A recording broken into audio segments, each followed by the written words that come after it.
Hey, salut! On se retrouve pour un nouveau jour de Inktober. Et comme d'habitude, les mots de ce jour-ci étaient, je vais vous la faire en français, corbeau et hortensia. Alors, après une petite phase de recherche, je me suis dit que j'allais pas partir sur un corbeau en entier, parce que vraiment dessiner les plumes, son corps et tout ça, j'en avais pas le courage. Du coup, je suis simplement partie sur un crâne de corbeau. J'en ai jamais dessiné, et puis c'est vrai que même des crânes, de façon générale, j'en dessine assez peu. Donc c'était l'occasion. À l'intérieur de ce crâne, j'ai fait pousser donc des hortensias, pour donner un côté un petit peu nature, la nature sauvage au-dessus de la vie, de la mort, je ne sais pas. Donc, comme d'habitude, je fais d'abord un crayonné. Je le fais assez détaillé pour que l'ancrage après soit très simple. Donc voilà, je viens de détailler toutes les pétales des fleurs. Pour dessiner les fleurs, c'est assez simple, je trace un rond général que je viens diviser de plein de petits ronds et puis je viens de faire les fleurs à l'intérieur. Les hortensias, c'est vraiment des grosses plantes en forme de boule avec plein de petites fleurs à l'intérieur.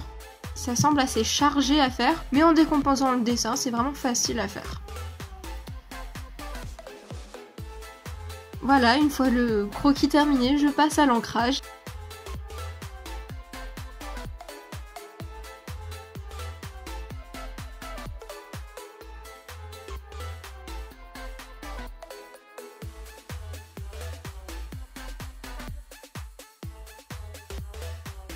Et pour la couleur, je pensais jusqu'au dernier moment utiliser de l'aquarelle pour faire plein de dégradés de couleurs allant du bleu au violet au rose.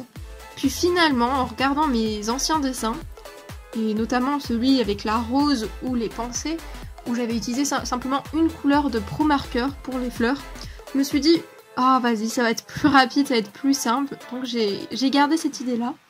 Donc j'ai attrapé mon pro marqueur violet et j'ai colorié les fleurs d'une façon unie.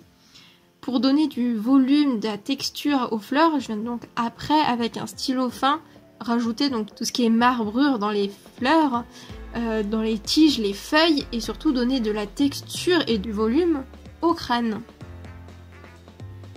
À la fin, pour ce qui était le fond, je me tâtais vraiment à le laisser blanc ou le colorier en gris. Puis après quelques instants de réflexion, je suis partie sur un fond gris. J'aime beaucoup le rendu final, mais c'est vrai que le fond blanc aussi renvoie quelque chose de différent. Les deux se valent. Je suis quand même bien contente du rendu. Et voilà, c'est ce qui conclut le jour 5 de mon Inktober. On se retrouve demain pour le jour 6 et 7. En attendant, pensez à vous abonner ou à laisser un commentaire, un j'aime, ça me ferait super plaisir. Et je vous dis à bientôt. Salut!